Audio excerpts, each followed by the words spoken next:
로마에 가면 어떻게 된다고요? 로마의 법을 따라야 한다. 이런 말이 있습니다. 왜 그런 거죠? 나를 위해서입니다. 왜 법이 이러냐? 이건 잘못된 법이다. 이렇게 생각이 된다라고 할지라도 그 나라에서는 그 나라의 법을 지켜야 그 나라에서 제대로 살 수가 있는 법입니다. 싱가포르에 가면은 싱가포르의 법을 따라야 하는 것입니다. 싱가포르는 법 집행에 아주 엄격하기로 유명한 나라입니다. 그런데 그 법 적용이 우리나라 사람으로서는 이해하기가 힘든 그런 법이 참 많아요. 예컨대 마약을 소지했다. 그러면 10년, 20년형이 아니라 그 나라에서는 사형입니다. 판사의 재량으로 뭐 봐준다? 이런 거는 거의 없답니다. 그리고 아직도 그 나라에는 태형이 있습니다. 곤장 때리는 태형이 있습니다.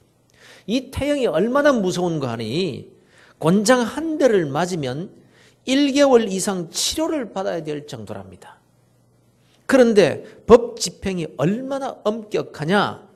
1994년에 일어났던 그 유명한 마이클 페이 사건이 있지 않습니까, 여러분? 당시 마이클 페이는 15살 난 미국 소년이었습니다. 싱가포르에서 사업을 하는 그 아버지를 따라서 싱가포르에서 살고 있었는데 싱가포르에서 미국인 학교에 다니고 있었어요. 근데 이 아이가 장난으로 길가에 주차되어 있는 차량에 스프레이 낙서를 하고 유리창을 깨기도 하고 타이어에 구멍을 내기도 하고 또 싱가포르의 국기도 뭐 찍고 뭐 이랬다는 거예요. 아주 개구장이 있어요. 이 아이가 공공기물 파손 등의 혐의로 경찰에 체포가 됐어요. 법원은 이 소년에게 4개월의 징역형과 6대의 태형을 선고한 거예요. 그러자 전 세계가 떠들썩했던 외교적 사건으로 비화가 됩니다. 이 초강대국 미국이 모든 외교 수단을 동원해서 세계의 여론을 막 이제 들썩이면서 이렇게 들쑤셔서 이 소년에게 태형을 가하지 말라고 압력을 넣은 거예요. 빌 클린턴 당시 대통령은 싱가포르 대통령에게 태형을 가하지 말아달라고 부탁을 하면서 만일 태형을 집행한다면 많은 불이익을 당하게 될 것이라고 은근히 경고의 내용을, 협박의 내용을 전달을 합니다. 당시 뉴욕타임즈를 비롯한 언론들도 태형은 야만적인 형벌이다. 21세기 어떻게 이런 형벌이 있을 수가 있느냐. 뭐 이런 글을 올리는 등 야단이 난 거예요. 싱가포르의 최대 무역국이자 군사 동맹국이었고 세계 초강대국인 이 미국의 요구를 그렇게 무시하기가 쉽지가 않았습니다. 그 뭐 소년 하나에게 뭐 벌 주는 그거 가지고 말이죠. 그런데도 불구하고 태형을 6대에서 4대로 감해주고는 감해해버립니다. 미국의 대통령과 세계 여러 나라의 권고에도 불구하고 법은 법이다. 이렇게 하면서 시행해버린 겁니다.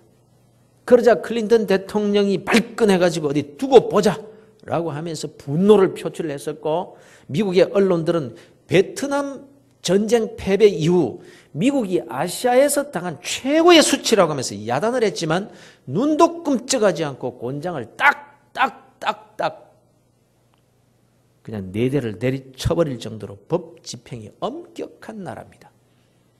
또 그 나라는 벌금이 아주 유명합니다. 지하철 안에서 담배를 피웠다. 그러면 벌금이 싱가포르 달러로 1,000달러, 한국 돈으로 85만 원. 지하철 안에서 음식을 먹는다든가 음료수를 마셨다 하면 500불, 45만 원. 가연성 물질을 가지고 지하철을 탔다. 그러면 5,000불, 425만 원 벌금. 자전거 타지 말라는 산책로에서 자전거를 탔다. 그럼 벌금 85만 원. 일절 봐주는 거 없고. 제가 경찰 경목으로 이렇게 지금 섬기고 있는데요. 경찰서장들을 만나서 이야기를 들어보니 참 우리나라가 문제 참 많다라는 생각이 많이 들어요. 특히 경찰 권위가 무너져도 이처럼 무너져 버릴 수가 있는가 이렇게 생각이 돼요. 노상방뇨죄가 있어요. 노상방뇨. 길가에 소변을 보는 거 말이죠. 그 벌금이 우리나라에서 3만 원이라 그러더라고요. 그런데 요즘 길에서 노상방뇨를 하는 게 아니라 술 한잔 했다 하면 파출소 문 앞에 와서 깔기는 사람들이 있대. 미치겠다는 거예요. 그러면 싱가포르는 어떠냐? 방류하면 벌금 45만 원 그 자리에서. 침 뱉어도 45만 원. 길에서 담배 피워도 45만 원. 수도꼭지를 꼭 잠그지 않아도 45만 원. 새한테 먹이를 줘도 45만 원. 꽃을 꺾어도 45만 원. 껌을 씹어도 45만 원. 여러분 아시죠? 껌을 버리면 벌금이 아니라 껌을 못 씹게 되어 있어요. 그래서 아예 그 나라에서는 껌은 만들지도 팔지도 수입하지도 못합니다. 휴지 버려도 45만 원. 그런데 적당히 봐주는 것, 미국의 대통령이 봐달라고 해도 NO. 그래서 싱가포르가 그렇게 깨끗하고 질서가 세계 최고라고 하는 거죠. 여러분 이런 나라에 가서는요, 그 나라의 법을 따라야 불이익을 당하지 않고 그 나라의 문화 혜택도 누릴 수 있고 평안하고 안락한 삶을 살 수가 있는 거란 말입니다. 자, 그러면 우리 얘기해 보십시다. 우리 그리스도인들이 어떤 사람들입니까? 하나님의 백성들입니다. 하나님의 백성이라는 말은 하나님이 다스리는 나라에 속한 백성들이라 이 말입니다. 로마에서는 로마의 법을 따라야 한다. 싱가포르에서는 싱가포르의 법을 따라 사는 것이 신상에 좋다. 동의하십니까? 그렇다면 하나님의 나라에서는 하나님의 법을 따라 사는 것이 옳고 그 나라의 법을 따라 사는 것이 지혜로운 일이고 불이익을 당하지 않을 수 있고 그 나라의 문화와 축복을 누릴 수 있고 평안하고 안락한 삶을 살 수가 있다라는 말씀을 드리고 있는 거예요. 비록 우리가 이 세상에서 살아가고 있지만 그러나 우리의 신분은 하나님의 나라에서 사는 하나님의 백성들이라는 겁니다. 그래서 우리는 사는 삶에 있어서 세상 사람들과는 다른 면이 많이 있다는 거예요. 왜냐하면 하나님의 나라에는 하나님의 나라의 법이 있거든요. 그래서 세상 사람들에게는 전혀 문제도 되지 않는 것이 우리에게는 문제가 됩니다. 왜냐하면 세상의 법에는 없는 하나님의 법이 우리에게 적용되기 때문에 그렇습니다. 그래서 저들은 그게 무슨 죄냐라고 하는데 우리에게는 심각한 죄가 되는 일이 많은 거예요. 그런가 하면 많은 사람들이 싫어하고 피하는 일인데 우리에게는 그게 복이 되고 은혜가 되고 축복이 되는 일들이 많이 있다는 거예요. 오늘 본문은 바로 이런 부분에서 아주 중요한 교훈을 주고 있습니다. 우리가 하나님의 나라에 속한 하나님의 백성들이요 또 하나님의 자녀들이기 때문에 이 교훈은 너무나 중요한 거예요. 이 본문은요, 오늘 읽은 이 본문은 마태복음 19장 16절부터 20장 16절까지 이어져 있는 교훈입니다. 어떤 사람이 예수님께 찾아와서는 선생님, 내가 어떤 선한 일을 해야 구원을 받을 수가 있습니까? 이런 질문을 한 거예요. 주님께서 말씀하시기를 계명이 있지 않느냐? 계명 잘 지켜. 이렇게 말씀하신 거예요. 제가 미리 말씀드립니다. 주님께서 지금 계명 잘 지키라. 계명 잘 지키면 구원 받지. 이렇게 말씀하신 것은 계명을 잘 지키면 구원을 받을 수 있다라는 말씀을 하시는 게 아닙니다. 그 반대입니다. 사람이 계명을 지켜서 구원을 받을 수 없다는 것을 가르쳐 주시기 위해서 일부러 지금 이렇게 말씀하시는 것임을 알고 그렇게 말씀을 따라오시길 바랍니다. 계명을 잘 지키라고 하니까 이 사람이 그러면 어떤 계명을 잘 지키면 됩니까? 네가 잘 알잖아. 살인하지 말라, 간음하지 말라, 도둑질하지 말라, 거짓말하지 말라, 부모를 공경해라, 네 이웃을 사랑해라. 그 계명. 그러니까 한다는 말이 그런 계명 제가 잘 지켰는데요. 대단한 청년입니다, 여러분. 이 정도로 대답할 수 있는 사람이 어디 있습니까? 그런데 이 사람은 이렇게 대답했으니 정말 신실하게 살았던 청년이었던 거예요. 정말 계명을 잘 지키는 사람이 아니고는 이렇게 대답을 할 수가 없는 거예요.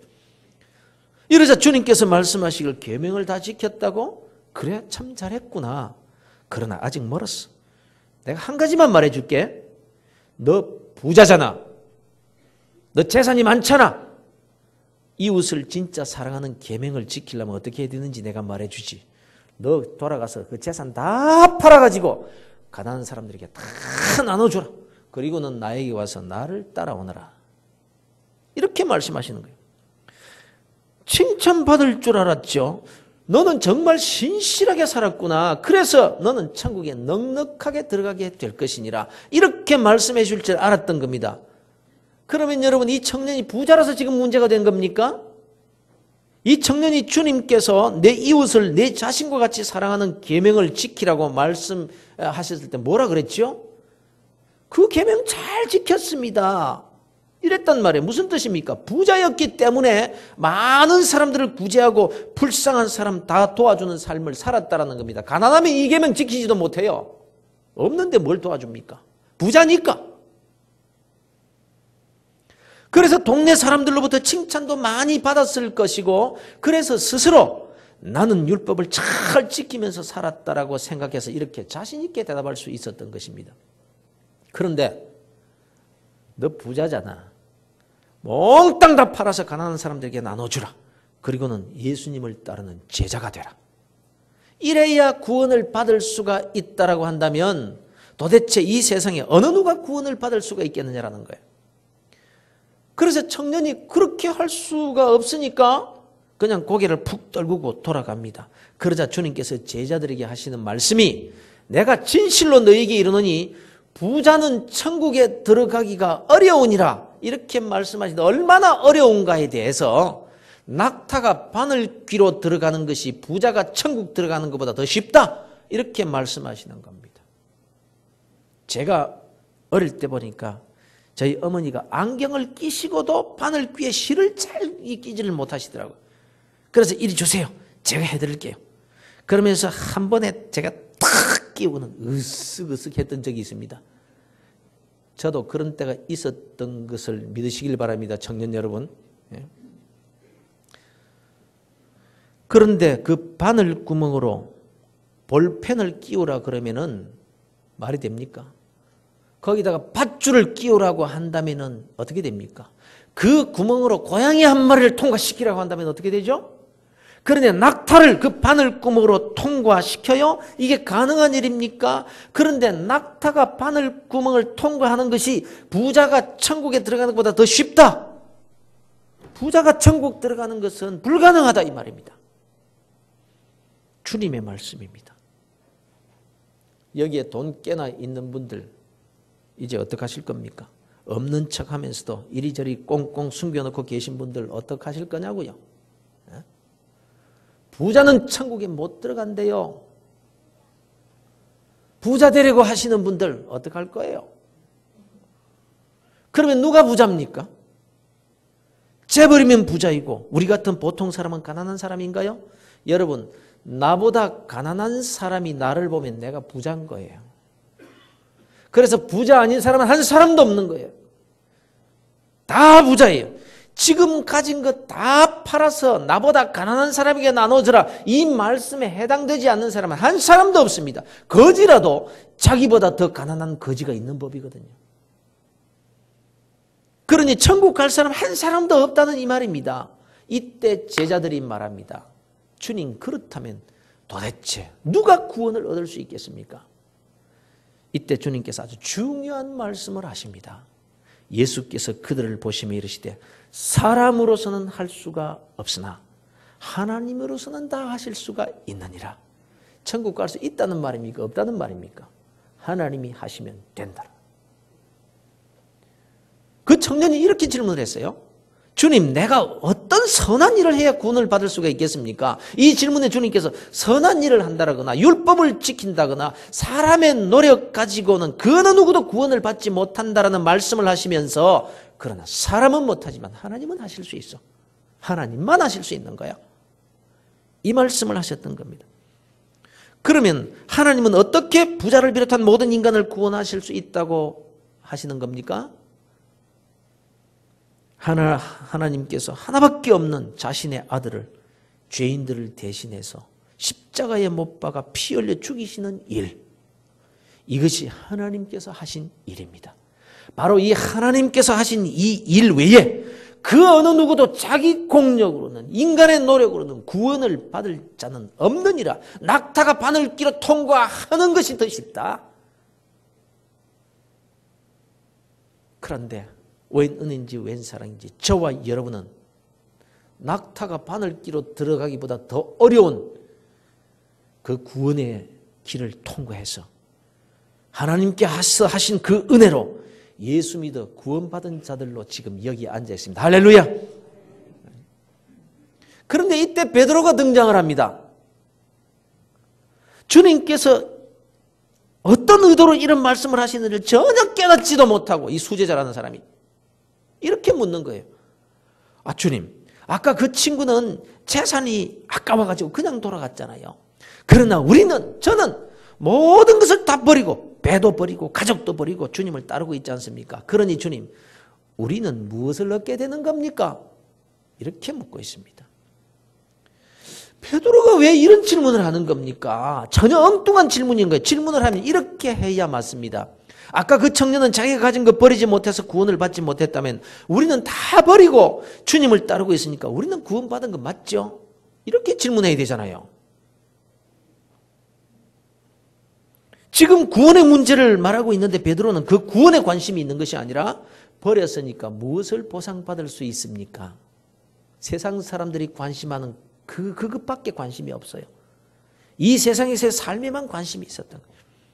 그래서 주님께서 이렇게 말씀하시죠. 내가 재림해서 세상을 새롭게 할 때 모든 것을 버리고 나를 따른 너희 제자들은 12 보좌에 앉게 될 것이고 영생을 얻게 될 것이니라. 그런데 내가 원하는 보상? 그래, 여러 배를 받게 될 것이니라. 그런데 베드로야, 너 이걸 알아야 된다.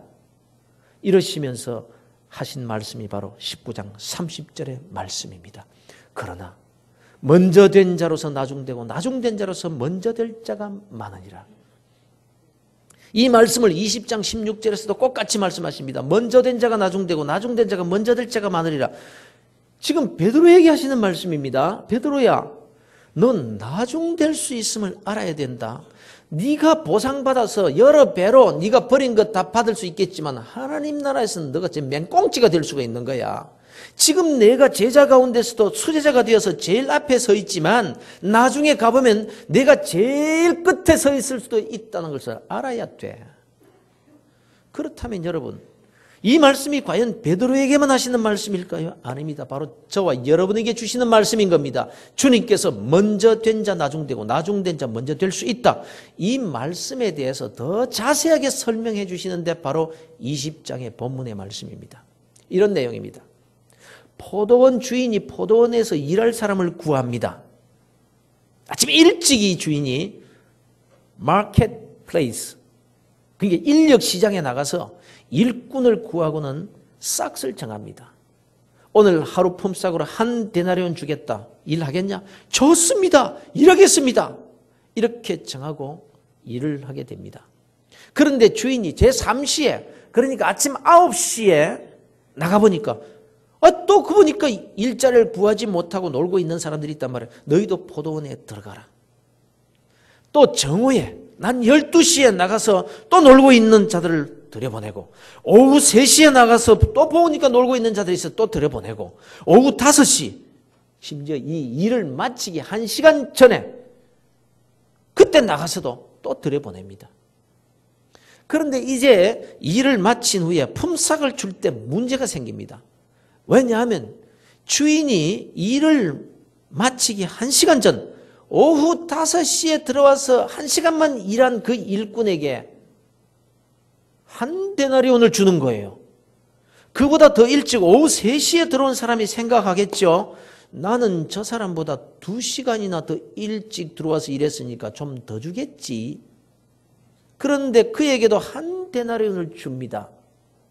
그렇게 정오에 들어온 사람에게도 1 데나리온, 아침 9시에 들어온 자에게도 1 데나리온, 그리고 아침 일찍이 데려온 일꾼, 아침 일찍이라고 했으니까 몇 시일지 모르겠어요. 그게 아침 6시인지 그보다 더 새벽일 수도 있을 거예요. 하지만 어쨌든 아침 일찍 들어와서 하루 종일 일한 그 일꾼에게 품삯을 주는데 역시 1 데나리온이거든요. 여기서 문제가 생기더라는 것입니다. 12절입니다. 나중은 이 사람들은 1시간밖에 일하지 아니하였거늘 그들을 종일 수고하며 더위를 견딘 우리와 같게 하였나이다. 이거 불공평하지 않느냐는 거예요. 지금 주님께서 먼저 된 자 나중되고 나중된 자가 먼저 될 수 있다라는 이 말씀을 설명해 주시기 위해서 예를 드는 말씀이에요. 특히 베드로에게 너 지금은 먼저 된 자로 있지만 나중된 자로 전락할 수 있는데 잘 들어 이런 사람이야 하고 지금 이 말씀을 하고 있는 겁니다. 그러면 하나님의 나라에서 즉 그리스도인의 삶에서 나중될 자 하나님께서 저 끝 맨 미말에 서게 하실 자가 누구냐? 비교의식을 가지고 원망하고 불평하는 사람들이라는 거예요.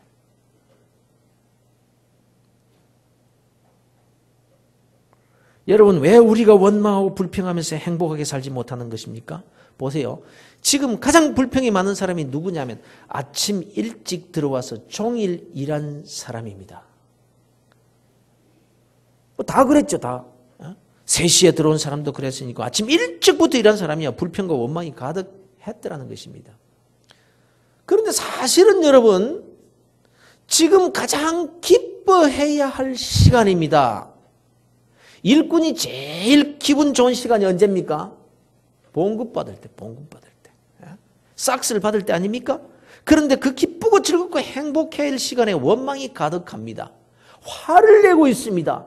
뭐 이런 주인이 다 있어.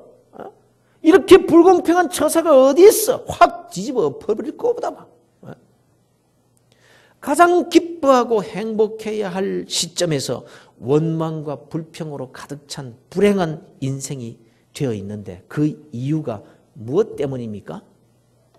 나보다 더 늦게 들어와서 일도 제대로 하지 않은 자가 나와 똑같은 싹스를 받는 것 때문이었습니다. 그런데 사실 말이죠. 내가 손해본 것 있나요? 주인이 나와 했던 약속을 지키지 않아서인가요?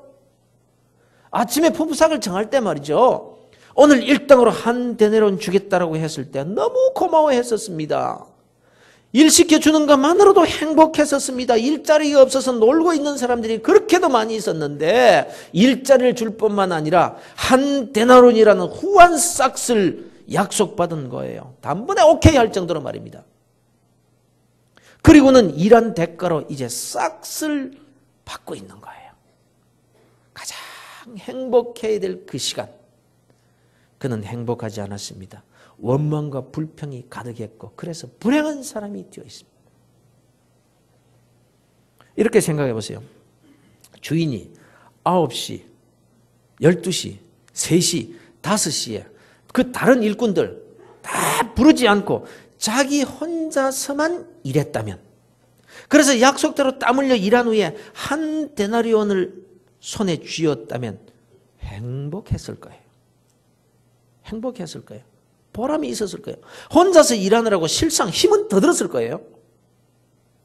그런데 수고도 갖고 아니 수고는 더 적게 하고 싹슨 그래도 똑같이 받았음에도 불구하고 불행한 이유는 주인 때문도 아니고 나 때문도 아니고 품삯 때문도 아니고 오직 다른 사람 때문이죠. 다른 사람 때문에. 저 사람들이 없었으면 행복했을 텐데 저 사람들이 와서 실제로는 나를 도와줬음에도 불구하고 그 사람들 때문에 내가 불행해진 거예요. 바로 비교의식 때문인 것입니다. 비교하기 전까지는 행복했던 내가 비교를 딱 하니까 불행해집니다. 일한 시간을 비교해보고 받은 싹스를 비교해보니까 내가 약속한 대로 받은 만큼 받았는데도 불구하고 불만이 있고 원망이 생기고 불행해져 버리더라는 것입니다. 어느 교회에서 성지순례로 터키로 여행을 갔더래요. 대체적으로 소아시아 지역의 7교회들을 다 이렇게 돌아본 후에 마지막으로 이스탄불에 와서 이제 한국으로 돌아오게 됩니다. 대체적으로 그렇습니다. 근데 거기서 이제 이스탄불에 도착을 마지막으로 딱 해서 가이드가 쇼핑 안내를 보통 합니다. 근데 어디로 쇼핑 안내를 하느냐? 대부분 그 유명한 그랜드 바자라는 시장으로 인도해 줍니다. 한두 시간 정도 쇼핑을 할 시간을 주고 이제 다 버스에 탔어요. 다들 잔뜩 물건을 사가지고 너무너무 행복해하는 거예요. 깔깔대며 막 좋아하더랍니다. 그런데 조금 지나니까 얼굴 표정이 일그러지는 사람들이 생기더라는 것입니다. 왜요? 싸게 샀다고 지금 좋아하고 있는데 여기저기서 서로 비교를 해보더니 똑같은 물건을 자기보다 더 싸게 산 사람이 있다는 걸 알고부터는 좋아서 만지고 또 만져보고 막 이렇게 하던 그 물건을 획 집어던지고 그냥 보지도 않고 쑤셔 가방에 넣더라는 거예요. 이런 사람이 생기더라는 거예요. 왜요? 비교의식 때문에. 비교하지 전까지는 참 좋고 행복했었는데. 누가복음 15장에 보면 탕자의 비유에 관한 말씀이 나옵니다. 둘째 아들이 아버지의 재산을 가지고 나가서 허랑방탕해서 재산을 다 탕진하고 비참한 거지가 되어서 집으로 돌아오게 됩니다. 아버지가 돌아온 이 둘째에게 좋은 옷과 신발을 신기고 손에 가락지를 끼고 송아지를 잡아서 잔치를 벌입니다. 그런데 그동안 잘 지내던 이 맏아들이 발끈해가지고 불평을 하고 원망을 합니다. 왜 저런 자격 없는 자식이 이런 대우를 해주느냐, 이것 때문이었습니다. 이 맏아들은 지금까지 한 번도 불평하지 않았습니다. 착실했고 아버지의 인정을 받았고 그래서 행복하게 살고 있었어요. 그런데 갑자기 불행이 찾아온 거예요. 아버지의 사랑이 식어진 것도 아닙니다. 자기의 분깃에 손해가 난 것도 아닙니다. 단지 자격 없는 동생이 과분한 대우를 받는 것 때문이었습니다. 비교하기 전까지는 행복했었는데 남과 비교를 하는 순간에 저 수고도 하지 않은 동생이 왜 내가 받아야 될 그 모든 대우를 다 받는 거야? 불공평하잖아. 비교하지 전까지는 행복했는데 남과 비교를 하는 순간 불행한 인생이 되어버리더라는 것입니다. 그러나 여러분, 제가 지금 행복하게 살 것인가 불행하게 살 것인가에 관한 문제를 말씀드리고자 하는 것이 아닙니다. 하나님의 나라의 법에 관한 말씀을 드리고 있는 거예요. 하나님의 나라는 어떤 나라인가? 하나님의 은혜의 법이 시행되는 나라인 거예요. 탕자가 돌이킬 때 맏아들과 같은 대우를 받는 것, 일 마치기 직전에 들어와 1시간만 일한 사람이 아침 일찍 들어와 하루 종일 일한 사람의 품삯과 동일하게 받을 수 있는 것, 하나님의 나라와 그 나라의 법이라는 거예요. 베드로야, 네가 일찍 믿었느냐? 네가 나의 제자로 택함을 받았고 제자 가운데서 수제자가 되었느냐? 그러나 네가 알아야 해. 너보다 뒤에 제자가 된 자들, 너보다 늦게 예수를 믿은 자들, 아무런 수고도 하지 않고 구원의 포도원에 너보다 늦게 들어온 자가 네가 받는 상을 다 받고 네가 받는 영광을 받을 수 있는 것이 하나님의 나라란다. 일찍 들어와서 교회에 헌신하고 교회당 짓느라고 자기 재산을 다 팔아서 지은 그런 사람들이 먼저 된 자가 받는 그 싹을 아무 수고도 하지 않은 뒤에 들어온 자가 똑같이 받을 수 있는 것이 하나님의 나라란다. 그럴 때 네가 기뻐해야 되는 거야. 왜냐하면 하나님이 기뻐하시니까. 그것이 하나님의 뜻이고 그것이 하나님 나라의 법이니까. 그 법을 따라 살면, 그 법을 즐거워하며 살면 먼저 된 자가 받는 은혜와 축복으로 행복하게 살게 될 것이지만 이 법을 거스르면 오히려 내가 사람들의 끝에 서게 될 수도 있다는 것을 알아야 하는 거야. 사랑하는 성도 여러분, 교회답지 못한 교회의 특징 가운데 하나가요, 굴러 들어온 돌이 박힌 돌을 뺀다라고 불평하는 자들이 있는 교회입니다. 그걸 싫어하고 불평하는 교인은 하나님 나라에서 즐겁게 행복하게 지낼 수가 없습니다. 왜냐하면 로마에서는 로마의 법을, 하나님의 나라에서는 하나님의 법을 따라야 하기 때문에. 이 포도원의 비유를 말씀하시고는 20장 16절에서 또다시 반복해서 말씀하십니다. 이와 같이 나중된 자로서 먼저 되고 먼저 된 자로서 나중되리라. 혹 이 자리에 오늘 처음 나오신 분들이나 예수를 믿은 지 교회 나오신 지 얼마 되지 않으신 분들 계십니까? 하나님은 여러분을 나중된 자, 늦게 들어온 자로 여기지 않습니다. 먼저 된 자와 똑같이 여기시는 하나님의 나라에 들어오신 겁니다. 이제 여러분이 그리고 우리 모든 성도들이 다 이 하나님의 나라에서 하나님의 법을 따라 사셔서 늦게 된 자는 먼저 된 자리에서, 먼저 된 자는 계속 그 자리에서 더 큰 감사와 기쁨과 행복이 넘치는 삶을 사는 복된 그리스도인들이 다 되시기를 주 예수 그리스도 이름으로 축원합니다.